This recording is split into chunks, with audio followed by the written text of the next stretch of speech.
तुला राशि वाले बंधु, आप सभी का बहुत बहुत स्वागत है, हृदय से अभिनंदन है। तुला राशि भिंड यूट्यूब चैनल में। तो तुला राशि वालों, सावधान हो जाइए, ध्यान से सुनिए, क्योंकि इस पितृ पक्ष में भूल कर भी मत जाना इन तीन स्थानों पर जाने से आपके जीवन में ऐसा भयंकर दोष उत्पन्न होगा, पितरों का ऐसा भयानक श्राप लगेगा कि पूरा जीवन इस श्राप से उबरने में भी निकल जाएगा, तब भी आप इससे निकल नहीं पाएंगे। याद रखना, कुंडली का कहें या वास्तु का कहें या यूं कहें कि कर्मों का, लेकिन भयानक, सबसे भयानक जो दोष होता है ना, उसमें से भी सबसे बुरा दोष पितृ दोष होता है। क्यों होता है ये इतना बुरा? क्योंकि ये एक ऐसा ऋण है जो आपके पुरखे पूर्वजों की ओर से आपकी ओर आ रहा होता है, और जिस इंसान के ऊपर पितृ दोष लगा होता है उस इंसान को ना तो कोई पूजा पाठ लगती है, ना किसी व्रत उपवास का फल मिलता है, ना ही उसके सत्कर्मों का ही उसे प्रतिफल प्राप्त होता है। यह बात अलग है कि उसके पुण्य का घड़ा तो भरता है, लेकिन उसके जीवन में कठिनाई परेशानी बनी ही रहती है, वह आजीवन तड़पता ही रहता है, और उसकी आने वाली पीढ़ी भी बिना किसी पाप कर्मों जैसा ही दुख भोगती है जीवन भर। बहुत सारे लोग हमसे ऐसा पूछते हैं जब कुंडली विश्लेषण कराते हैं कि गुरुजी, हमने अपने जीवन में कभी कोई गलत कार्य नहीं किया, किसी के दिल को नहीं दुखाया, कभी हिंसा नहीं की और उल्टे सीधे चीजों का कभी सेवन भी नहीं किया, लेकिन फिर भी ना जाने क्यों हमारे जीवन में ऐसे कष्ट हैं जो हम उनसे मुक्ति प्राप्त ही नहीं कर पा रहे। कर्जा किसी का है तो वो बढ़ता ही जा रहा है, किसी के घर में रोग है तो वो बने ही हुए हैं, किसी के घर में रिश्ते टूट रहे हैं तो टूटते ही जा रहे हैं, सुधार हो ही नहीं रहा, जबकि वे लोग पूजा पाठ भी करते हैं, अनुष्ठान भी कराते हैं, सब कुछ करते हैं, फिर भी उनके जीवन में कष्ट कम ही नहीं होते। तो इन सब का सबसे बड़ा कारण होता है पितृ दोष। पितृ दोष एक ऐसी दीवार है जिसे लांग पाना किसी भी सत्कर्म के बस की बात नहीं, क्योंकि जब बात करते हैं शास्त्रों की तो श्रीमद् भागवतम भी कहती है कि इस संसार में जितने भी इंसान हैं, मानव हैं, उनके प्रथम देव पितृदेव हैं, और जो अपने पितृदेवों को संतुष्ट नहीं कर पाता, उन्हें रुष्ट कर देता है, उसके ऊपर एक श्राप लग जाता है। वो श्राप आप तक किसी भी सदगति को, किसी भी बरकत को पहुंचने नहीं देता। तो अब गोल्डन टाइम आ चुका है, पूरे 15 दिन का यह पक्ष है, यह बहुत ही शक्तिशाली है। और याद रखना बंधुओं कि इस बार का पितृ पक्ष बेहद महत्वपूर्ण है। पूरे 22 वर्षों बाद ऐसा समय और काल आया है जबकि पितृ पक्ष की प्रारंभ यानी शुरुआत चंद्र ग्रहण से और इसका अंत सूर्य ग्रहण से हो रहा है।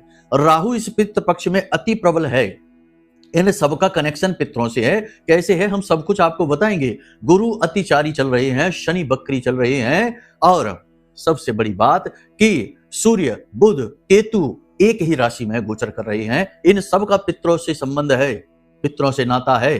कैसे है हम आपको अभी कार्यक्रम में सारी बातें स्पष्ट बता देंगे, लेकिन इन सबसे महत्वपूर्ण बात यह है कि कैसे आज इसी समय से आप कुछ ऐसे काम करना प्रारंभ कर दें जिससे कि इस बार का जो पितृ पक्ष है ये बेहद महत्वपूर्ण, बेहद पुण्य कर्म से आपको प्राप्त हुआ है, इसका आप गोल्डन लाभ ले सकें और अपने जीवन के हर एक दुख से मुक्ति के मार्ग खुद ही बना पाए। बेहद महत्वपूर्ण कार्यक्रम है बंधुओं। इस कार्यक्रम में हम कुछ गोल्डन रूल आपको बताएंगे। इन गोल्डन रूल्स को आपको आजीवन मानना चाहिए, इन पितृपक्ष में तो मानना ही चाहिए। इसके अलावा भी आजीवन अपने जीवन की जो रूपरेखा की किताब है उसमें लिख लीजिए कि ये आपके गोल्डन रूल्स हैं, इन्हें आपको फॉलो करना है। इन रूल्स को फॉलो करने का फल प्रतिफल यह होगा कि आपके पितृ आपसे कभी नाराज नहीं होंगे। बुरे से बुरा, भयानक से भयानक पितृ दोष होगा वह धीरे धीरे कटना शुरू हो जाएगा, और एक समय आएगा जब पूरी तरीके से यह समाप्त हो जाएगा, और इसका प्रभाव तो आपको इसी पितृ पक्ष में दिखना शुरू भी हो जाएगा। तो ये गोल्डन रूल्स क्या है, इन्हें जानना बेहद आवश्यक है। कार्यक्रम पूरा देखेंगे तो सब पता चलेगा। इसी के साथ साथ अगले 3 से 5 दिनों की सटीक 5 बड़ी भविष्यवाणियां भी करेंगे, इन्हें भी देखना। ये भविष्यवाणियों में आपके लिए ना केवल समय और काल का पूर्व अनुमान है, बल्कि आपके लिए श्रेष्ठतम सलाह भी है। तभी तो ये पूर्ण होती हैं बातें। केवल बता देने से नहीं होता कि रोग आएगा बता दिया, नहीं। रोग को रोकेंगे कैसे? क्योंकि कोई भी बुरी घटना आती है तो उसे रोकने का समाधान, उपाय, सलाह भी ज्योतिष में है, तो वो भी हम आपको बताएंगे। तो कह सकते हैं कि ये जो कार्यक्रम है आपके लिए ये बिल्कुल एक जीपीएस की तरह है जो आपको स्टेप बाय स्टेप गाइड करने वाला है। इस कार्यक्रम को जो पूरा देखेगा, अंत तक देखेगा, 100% हम लिख कर दे सकते हैं कि उसके जीवन में दो तीन प्रकार की घटनाएं हैं जो जरूर घटनी शुरू हो जाएंगी। पहला, उसका पितृ दोष कमजोर पड़ना शुरू हो जाएगा, पितरों का आशीर्वाद उसे प्राप्त हो जाएगा, उसके पितृ तृप्त हो जाएंगे, पहली चीज। दूसरा, उसके जीवन में जो बड़ी से बड़ी समस्या अभी चल रही है, कुछ लोगों के जीवन में नौकरी की समस्या है, भाई नौकरी ही नहीं अच्छी मिल पा रही, बार बार बदलती रहती है। कुछ लोगों के जीवन में कर्जा, और किसी के जीवन में रिश्ता, और किसी के जीवन में बीमारी। तो ये जो प्रॉब्लम्स है ना, ये प्रॉब्लम्स का रूट कॉज यानी मुख्य कारण पितृदोष ही है। तो ये समस्याएं कमजोर पड़नी शुरू हो जाएंगी, आप खुद अपनी आंखों के सामने समस्याओं को कमजोर पड़ता देखेंगे, ठीक है। तीसरा, धन का आगमन होगा। चौथा, मन में शांति का भाव होगा, ठीक है। लेकिन हम आपको एक बात और बता दें कि अभी आने वाले 3 से 5 दिनों तक शनि चंद्रमा का मेल चल रहा है। ये मेल बहुत ही खतरनाक होता है, ये विष दोष बनाता है, ये गलतियां करवाता है। जानबूझकर आप कुछ ऐसे काम कर लेंगे जो आपके लिए विनाशकारी हो जाएंगे। तो इनमें आपको संभल कर चलना है, समझना है कि कौन से वो काम होंगे, वो हम आपको अभी बताने वाले हैं। तो मतलब कहने का ये है कि हर चीज बहुत ही सोच समझकर प्लान करके हमने आपके लिए इस कार्यक्रम में रखी है। अब आपका धर्म है, फर्ज है कि इस कार्यक्रम को अंत तक देखना है। रूपरेखा सारी हमने आपको बता दी है, विस्तार से आगे बताने वाले हैं, बस पूरे ध्यान के साथ, चित्त के साथ कार्यक्रम में अंत तक ठहरना है। हमने अपना कर्म कर दिया, इस कार्यक्रम को श्रेष्ठतम तरीके से निर्मित करके आपको देकर। अब आपका कर्म बाकी है कि आप इस पुण्य कर्म को यानी कि इस सिद्ध कार्य को सफल बनाए, पूरा कार्यक्रम देखें। आप अपना कर्म नहीं करेंगे तो फिर आपको ही पीड़ा होगी। इसीलिए तो तुलसीदास बाबा ने लिख दिया कि कर्म प्रधान विश्व करि राखा, जो जस करे सो तस फल चाखा। आप कर्म करिए, आपको फल मिलेगा ही मिलेगा, ठीक है। तो चलिए बंधु, उम्मीद करते हैं सारी बातें, हमारे भाव, सब कुछ आपने समझ लिए हैं। अब कार्यक्रम में अंत तक जरूर ठहरेंगे। तो मां माई का नाम लेते हैं, आभार व्यक्त करते हैं, कमेंट बॉक्स में पूरे भक्ति भाव के साथ लिख डालिए, जय मां भद्रकाली, कृपा करो। महामाई ने निश्चित तौर पर आपके ऊपर कृपा कर ही दी है, तभी यह कार्यक्रम आप तक पहुंचा है। कार्यक्रम को अंत तक जरूर देखना। प्रेम से, भाव के साथ ये भी लिख दो कि मैं भी माई के परिवार का हिस्सा, क्योंकि इससे आपका कुछ नहीं जाएगा। थोड़ी सी मेहनत है उंगलियों की, लेकिन महामाई की कहीं दृष्टि आपके ऊपर पड़ गई ना, तो आपका नहीं, आपकी आने वाली 10 पीढ़ियों का भी उद्धार हो जाएगा, सैकड़ों पीढ़ियों का भी उद्धार हो जाएगा, है ना। तो चलिए बंधु, भाव के साथ लिखिए, ठीक है। भाव बेहद महत्वपूर्ण है। जब भी यहां हम बात करते हैं किसी भी चीज की, चाहे हम उपाय की बात करें, चाहे दिव्य शक्तियों को मनाने की बात करें, प्रसन्न करने की बात करें, हर एक चीज में एक चीज जो है ना बड़ी कॉमन है, बड़ी महत्वपूर्ण है, और वो है भाव। भाव के बिना तो कुछ भी नहीं है, ठीक है ना। भाव के बिना तो ये संसार निर्जीव है, कुछ भी नहीं है। पेड़ पौधे भी निर्जीव हैं, पत्थर भी पत्थर ही हैं, देवता नहीं है। पेड़ पौधे भी देवता नहीं है, नदी भी सिर्फ पानी की धाराएं हैं, देवी नहीं है, गंगा मैया नहीं है, है ना। भाव ही तो उनमें देवी देवताओं को प्रकट कर देता है और हमारे जीवन को शुद्ध और बुद्ध बना देता है। चलिए बंधु, प्रेम से, ध्यान से कार्यक्रम को देखिए, स्टेप बाय स्टेप बताते हैं। सबसे पहले बात करते हैं 5 बड़ी भविष्यवाणियों की। जय माई की। बंधुओं, ज्योतिष और तंत्र विद्या के क्षेत्र में आचार्य अमित एक जाना माना नाम है। पूज्य गुरुदेव के साधनाओं और ज्योतिष विद्या के अनुभव बेहद दिव्य है। जी हाँ, पूज्य गुरुदेव ने जिसकी भी कुंडली का विश्लेषण किया और कुंडली के अनुसार उसे सटीक उपाय व महामाई माँ बगलामुखी की विशेष कृपा दी, उसके जीवन में सकारात्मक बदलाव तो आए ही है। फिर चाहे समस्या कितनी ही कठिन क्यों ना हो, समाधान तो अवश्य हुआ है। अब ऐसे में यदि आप भी अपने जीवन की किसी बड़ी समस्या से जूझ रहे हैं, जैसे कि कर्जा बढ़ता ही जा रहा है, काम धंधा और व्यापार सब रुक चुका है, रिश्ते नातों में तनाव हद से ज्यादा बढ़ गया है, पूरा जीवन ही नकारात्मकताओं से भर गया है, तो ऐसे में यही सही समय है जब आप श्रेष्ठ गुरु से मार्गदर्शन प्राप्त करें और जीवन के अंधकार को समाप्त कर दिव्य प्रकाश की ओर कदम बढ़ाएं। वीडियो में दिए गए नंबरों पर तुरंत संपर्क करिए और अपनी कुंडली का विश्लेषण व समाधान पूज्य गुरुदेव के द्वारा करवा लीजिए। देर ना करें, आपके देवी देवताओं के आशीर्वाद से ये मौका खुद चलकर आपके पास आया है, इसे गंवाना नहीं है। अभी फोन करें और गुरुदेव से मार्गदर्शन प्राप्त करें। महामाई आपका कल्याण करें। धन्यवाद। सबसे पहली भविष्यवाणी, मन मचलेगा, मन असंतुष्ट रहेगा, कुछ न कुछ व्याकुलताएं मन में रहेंगी जो आपको चैन से बैठने नहीं देंगी, लेकिन इसका साइड इफेक्ट होने वाला है। आपको निगेटिव कार्यों की ओर प्रेरित करेगा आपका मन। कुछ लोग आपके जीवन में आएंगे या पहले से भी हैं जो गलत कार्यों में रुचि लेते हैं, निगेटिव कार्यों में, उल्टे सीधे क्रिया कर्मों में उनकी रुचि है, क्योंकि वो निगेटिव लोग हैं, आप उन्हें जानते भी हैं। लेकिन अब आप उनकी बातों में आ सकते हैं, किसी गलत कार्य की ओर आप प्रेरित हो सकते हैं। कैसे गलत कार्य? उदाहरण से समझिए, कोई आपसे कहेगा कि चलो टेंशन बहुत है, परेशानी बहुत है, थोड़ा सा ड्रिंक कर लेते हैं, है ना, यानी कि वो आपको मदिरा पान की ओर आकर्षित करेगा। तो ये भी गलत, क्योंकि पितृपक्ष में मद्यपान करना अत्यंत खतरनाक है, अपनी जड़ें खुद ही कुरेद देना है ना। तो ये आपको करेगा। दूसरा, कोई जुआ की तरफ कोई इन्वेस्टमेंट के प्लान बताएगा, वह रुपया बनकर आएगा, चेहरे पर नकाब लगा के आपका हमदर्द बनकर आएगा, लेकिन आपको ही लूट लेगा। तो कहेगा कि इस जगह पैसा लगा देते हैं, ये पार्टनरशिप कर लेते, ये कर लेते, वो कर लेते। गलत कार्य। रिश्वत लेने के अवसर प्राप्त होंगे, घूस रिश्वत देने के अवसर मिलेंगे कि भाई घूस रिश्वत दे देते काम बन जाते। ऐसे कहने का मतलब यह है कि ऐसी एक्टिविटी, ऐसी क्रियाएं जो आपके पतन का कारक बनेंगी, ऐसे कार्य आप करने वाले हैं अगले 3 से 5 दिनों में। तो अब क्या करें आप ऐसे में? अपनी बुद्धि के दरवाजे खोल कर रखिए। कोई भी व्यक्ति जब आपके पास आता है तो आप ही तो उसे अवसर देते हैं अपने ऊपर हावी होने का, अपनी कमजोरियां दिखाकर, अपने आंसू बहाकर, अपने दिल के दर्द को सुनाकर। हर एक व्यक्ति वैसा नहीं है जैसा आप सोचते हैं, है ना? ये दुनिया तो वैसी है नहीं। दुनिया 2 तरीके से चल रही है। एक तो ऊपरी दिखावे की दुनिया है जो बड़ी ही मीठी, बड़ी ही सुंदर लगती है, और एक अंदर की दुनिया है जो बड़ी ही कड़वी है, कठोर है, जहां लोगों का दुरुपयोग किया जा रहा है और उपयोग करने के बाद उन्हें छोड़ा जा रहा है। रिश्ते नातों का कोई लिहाज नहीं है। तो आपको अपनी बुद्धि के दरवाजे खोलने होंगे, तो आपको दोनों दुनियाओं के दर्शन होंगे। फिर चुनाव आप जो करेंगे वो श्रेष्ठतम होगा। और अपने आराध्य को हमेशा याद करना है। भगवान की भक्ति से बढ़कर इस दुनिया में कोई कर्म नहीं है, ये याद रखना। और असली कर्म तो है ही यही कि आप इस संसार में आए हैं न केवल नौकरी करने के लिए, रोजी रोटी कमाने के लिए, दूसरों का पालन और स्वयं का पालन करने के लिए, बल्कि ये तो सिर्फ क्रियाएं हैं, जीवन के संचालन के लिए जरूरी क्रियाएं। लेकिन मुख्य उद्देश्य आपका क्या है? भगवान की भक्ति, उस परम तत्व का बोध हो जाना, है ना?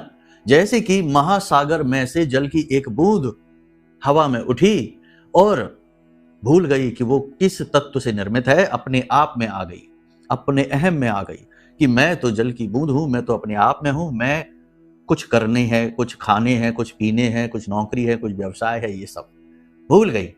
लेकिन वो इस बात को भूल गई कि उसके अंदर जो जल तत्व है वो उसी महातत्व से निर्मित हुआ है जो महासागर को निर्मित करता है। ठीक है ना?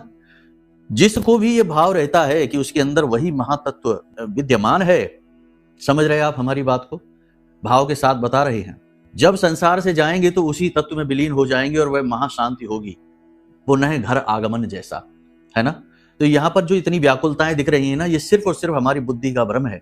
हमने जानबूझकर कुछ को अपने गले में डाल रखा है और कुछ यूं ही हमारी मंद मति की वजह से हमको घेर कर बैठी हैं। जैसे ही मति का जागरण होता है, इंसान शांत होता चला जाता है, चैन में आ जाता है, दुखों से दूर होने लगता है। दुख नहीं दूर होते, वो दुखों से दूर होने लगता है। दुख तो जहां के तहां है ना? तो अपने आप का बोध करवाना ही इस जीवन का उद्देश्य है कि आप कौन हैं। जैसे ही बोध होता है, संसार का लोप होने लगता है, संसार धीरे धीरे गायब होने लगता है, क्योंकि ये तो वैसे भी जगत मिथ्या है ना, ये मिथ्या है। तो बोध ही मुख्य उद्देश्य है। तो ये बोध को न भूलें। मतलब ये सारी बातें कहने का उद्देश्य केवल इतना सा है कि देखो, आपको सिर्फ सरल मार्ग पकड़ना है कि अपने आराध्य को ही ब्रह्म स्वरूप मानकर उनका पूजन करिए, मन में उनके लिए भाव रखिए और उनकी कृपा से आपको इस संसार के कष्टों से मुक्ति अवश्य प्राप्त होगी, है ना? प्रेम, भक्ति, भाव, समर्पण, ये जीवन के उद्देश्य हैं, तरीके हैं। समझ गए सारी बातें आप हमारी? दूसरी भविष्यवाणी, शारीरिक कष्ट। 2 तरीके से शारीरिक कष्ट आएगा। एक तो कोई पुरानी बीमारी उखड़ सकती है, एलर्जी वगैरह हो सकती है, कोई पुराना रोग आपको परेशान कर सकता है। दूसरा, किसी प्रकार का हादसा, दुर्घटना, चोट, फिसलना, गिरना, वाहन आदि से चोट लगना, ये चीजें हो सकती हैं। तो दोनों ही स्थितियों में आपको अलर्ट रहना है, संभल कर चलना है, बहुत ज्यादा आवश्यक है। तीसरा ये होगा कि आपकी बातों से लोग उल्टा सीधा मतलब निकालेंगे, है ना? तो आपको क्या करना है? दूसरों को बिना पूछे बिना मांगे सलाह नहीं देनी है, किसी के व्यक्तिगत जीवन में हस्तक्षेप नहीं करना है और अपनी वाणी पर पूरा नियंत्रण रखना है। कम बोलना है, काम का बोलना है, जरूरत पड़े तो बोलना है, न जरूरत पड़े तो ना बोलना, मौन रहना है ना? क्योंकि मौन में ही आप अपने आप को पहचानेंगे, शोर में नहीं, बोलने में नहीं। ठीक है? तो मौन रहना है।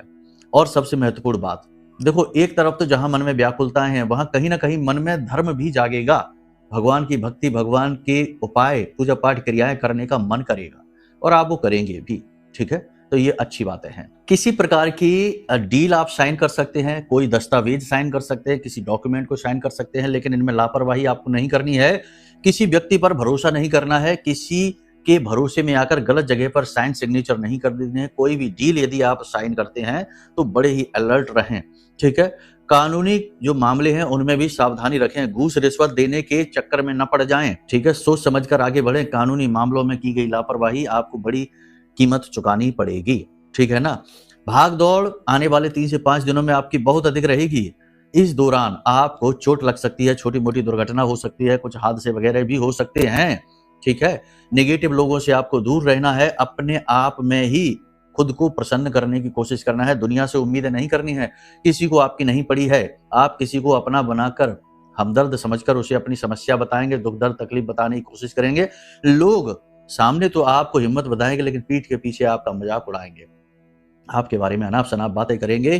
तो ये स्थिति आपके लिए अच्छी नहीं है।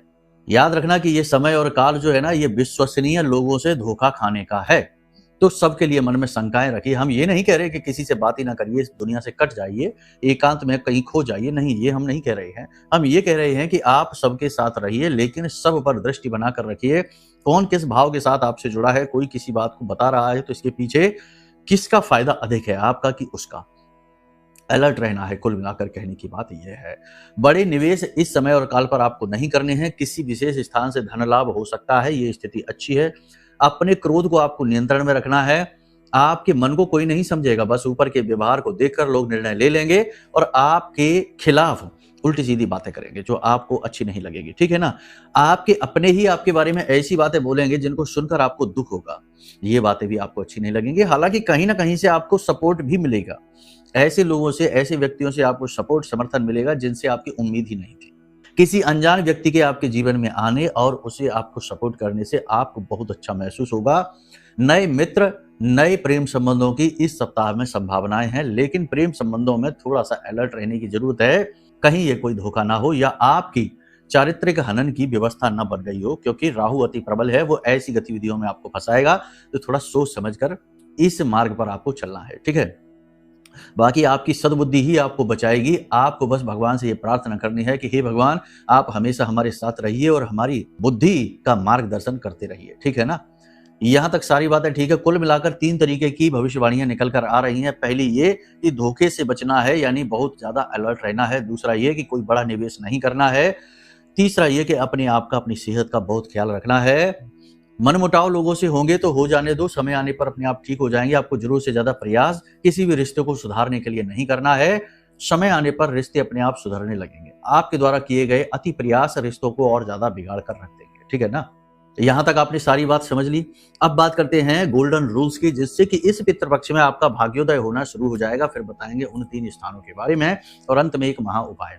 गोल्डन रूल्स नंबर 1, धर्म से जुड़े किसी भी व्यक्ति, गुरुजनों का, माता पिता का और भगवान का कभी भी अपमान नहीं करते हैं। ठीक है, याद रखना। अब देखो, कुछ लोग यहां पर ये निषेध करेंगे इस बात का, कहेंगे धर्म गुरुओं का क्या है, वो तो ढोंग करते हैं, वो तो उल्टे सीधे कर्म करते हैं, तो उनके बारे में क्यों ना बोले। अब आप ध्यान से सुनिए। एक इंसान है जिसने किसी प्रकार का गलत कार्य किया, किसी को धोखा दिया, धर्म के नाम पर किसी को ठग लिया, तो ये किसका कर्म बिगड़ा? उसका कर्म बिगड़ा कि आपका? आपका तो नहीं बिगड़ा यहां पर कुछ भी। याद रखना कि वो अपनी कार्मिक यात्रा पर है और आप अपनी, है ना। यहां सबकी अपनी अपनी यात्राएं हैं और अपने अपने कर्म और अपने अपने कर्मों के प्रतिफल लोग भोग रहे हैं। तो उसने जो गलत कार्य किया, उसने अपने लिए गड्ढा खोदा जिसमें वो आगे गिरने वाला है ना। आपने तो उसमें कुछ भी नहीं किया, लेकिन आपने उसके बारे में अनाप शनाप बातें बोलनी शुरू कर दी। तो आपने जब उसका दुष्प्रचार किया, अनाप शनाप बातें बोली, तो इसमें आपने भी हिस्सेदारी ले ली कि भाई तुमने अपने लिए गड्ढा खोदा है, छोटा सा हिस्सा उस गड्ढे में मुझे भी दे दो, क्योंकि तुम्हारे पीछे से मैं भी गिरने वाला हूं, है कि नहीं? क्योंकि आपने भी पाप कर्म कर दिया, है ना। क्यों किया, कैसे किया? गलत आदमी के लिए गलत बोलना कौन सा पाप कर्म है? बिल्कुल है। याद रखिए कि जब कोई आप एक उदाहरण से, छोटे से उदाहरण से समझिए कि आप कहीं जा रहे हैं और किसी को गाड़ी के पीछे कुत्ते भौंकते हैं, भागते हैं, है ना। तो क्या आप ये करेंगे कि आपकी गाड़ी के पीछे कुत्ते भाग रहे हैं तो आप अपनी गाड़ी रोक कर उस कुत्ते के पीछे भागना शुरू कर देंगे? ऐसा तो नहीं करेंगे। कुत्ते का पीछे भागना उसका कर्म है, आपका अपना कर्म है। आप अपने मार्ग पर चले जाएंगे, आप तो पीछे मुड़कर देखेंगे भी नहीं। ऐसे ही जिसने जो गलत कार्य किया है उसे करने दो, वो खुद भुगतेगा, आपको नहीं करना उसमें कुछ भी। आपका क्या दोष होता है? जब आप कुछ भी गलत बोलते हैं, नेगेटिव बोलते हैं, किसी भी प्रकार से बोलते हैं, आपका राहु एक्टिवेट हो जाता है, माता सरस्वती आपसे नाराज होती है, आपका गुरु खराब हो जाता है।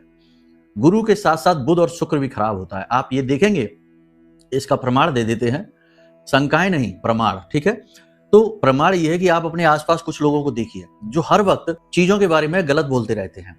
किसी न किसी की शिकायत करते रहते हैं, इसने ये कर दिया, इसने वो कर दिया, सरकार ने ये कर दिया, बहुत सारी बातें बोलते रहते हैं। हालांकि वो बातें सब सही ही बोल रहे होते हैं, लेकिन तब भी आप देखेंगे कि वो लोग बड़े ही व्याकुल होते हैं, बड़े ही तड़पते हुए लोग होते हैं, परेशान होते हैं, हर चीज के लिए परेशान, दुखी दिखाई देते हैं। जीवन में सदगति नहीं होती है, कर्जा होता है, व्यापार में घाटे होते हैं, बहुत सारे नुकसान होते हैं, हमेशा दुखी रहते हैं। ऐसे लोग दुखी आत्मा बन जाते हैं। हालांकि वो जो कह रहे हैं वो ठीक ही कह रहे होंगे शायद, लेकिन बुराइयां इतनी ज्यादा की कि अब उनका भाव ही बुराई वाला बन गया। अब उनके पास बुराई ही अट्रैक्ट होने लगी। तो हम जो देते हैं इस संसार को, वही हमारी तरफ अट्रैक्ट होने लगता है। तो आपको, उम्मीद करते हैं आप यहां तक सारी बात समझ रहे हैं। किसी का धर्म का अपमान नहीं करना है, धर्म से जुड़े व्यक्ति का अपमान नहीं करना है, चाहे भले ही वो जो कुछ भी करे वो उसका कर्म है, वो खुद भोगेगा। आप क्यों जलते हुए में अपने हाथ सेक रहे हैं? आपके भी हाथ जल सकते हैं, ठीक है ना।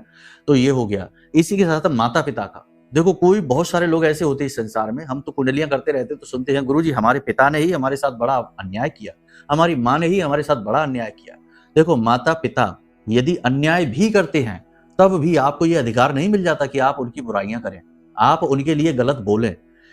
उनका अन्याय भी कहीं ना कहीं किसी न किसी प्रकार से आपके लिए हितकारी बनेगा, लॉन्ग टर्म में बनेगा, या फिर हो सकता है कि वो ऐसा करके आपके कर्म काट रहे हैं। जी हाँ, इसकी भी लंबी कहानी है, आपको समझा सकते हैं लेकिन समय बहुत लग जाएगा, है ना। तो कहने का मतलब यह है कि आप वो समझ नहीं सकते, विधि के विधान को आप समझ नहीं सकते हैं, तो बीच में टांग नहीं अड़ाना। तो माता पिता का, शास्त्र कहते हैं माता पिता का अपमान करने का अधिकार बालक को कभी नहीं है, ठीक है ना। तो ये कर्म नहीं करना है। इसी के साथ साथ अपने धर्म से, अपने भगवान से, अपने धार्मिक ग्रंथों का कभी अपमान नहीं करते हैं। ये गोल्डन लाइन है, गोल्डन रूल है, इसको आपको फॉलो करना होगा। जब आप इसे फॉलो करना शुरू करते हैं तो आपका चित्त शांत होने लगता है, चरित्र शुद्ध होने लगता है, मन पवित्र होने लगता है, और शांत, शुद्ध और पवित्र स्थानों पर देवता वास करते हैं, है ना। यानी मन मंदिर हो जाएगा। फिर देखिए कैसे आपका जीवन सुंदर होता है। तो ये गोल्डन रूल हमेशा याद रखना कि कभी बुराई नहीं करनी है, किसी की भी नहीं करनी है। देख लिया कोई बात नहीं, वो खुद भुगतेगा, आप क्यों बुराई, है ना। ये याद रखना है। दूसरा गोल्डन रूल, 3 गोल्डन रूल बताएंगे, ज्यादा नहीं, अगले कार्यक्रमों में और भी बताएंगे। तो दूसरा गोल्डन रूल, शॉर्टकट नहीं लेना है। याद रखना, बहुत सारे लोग ऐसे होते हैं जिनमें की धीरता की, गंभीरता की, धैर्य की बेहद कमी होती है। आज काम शुरू किया, कल ही रिजल्ट चाहिए, आज ही यहां पर हमारे पास अपॉइंटमेंट फिक्स की और कल ही बात करनी है। अब इतनी जल्दी कुंडली विश्लेषण होता है क्या? जल्दबाजी में हर काम करना है। अगर आज बात नहीं कर पाई तो नाराज होने लगते हैं, क्रोध से भर जाते हैं कि अरे हमारी बात क्यों नहीं करा रहे गुरुजी से। सहायकों पर भड़कते हैं, क्रोध दिखाते हैं। तो अब समझिए, हम तो कर देंगे, बात कर लेंगे, कुंडली समझा देंगे, सब कुछ कर देंगे, परंतु भाव समाप्त हो जाता है, लाभ कुछ भी हासिल नहीं होगा। कहने का मतलब यह है कि जल्दबाजी में कोई भी कार्य नहीं करना है, धैर्य से निर्णय लेने हैं, धैर्य के साथ जीवन जीना है। जीवन में हमेशा धैर्यवान ही विजयी होता है, ठीक है। जल्दबाजी में हमेशा मूर्खतापूर्ण कार्य ही होते हैं, ये याद रखना। तो ये गोल्डन रूल है, इसे आपको हमेशा अपनी लाइफ में अप्लाई करके रखना है। जो कुछ चल रहा है उसे ठंडे दिमाग से समझते जाना है और आगे बढ़ना है, मूर्खताएं नहीं करनी है।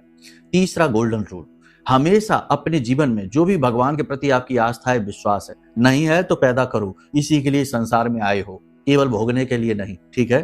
तो भाव है भगवान के प्रति, उस भगवान के स्वरूप का अनुष्ठान महीने में एक बार जरूर करिए। अनुष्ठान का मतलब संकल्प लेकर किया गया कर्म, ठीक है, जरूर करिए।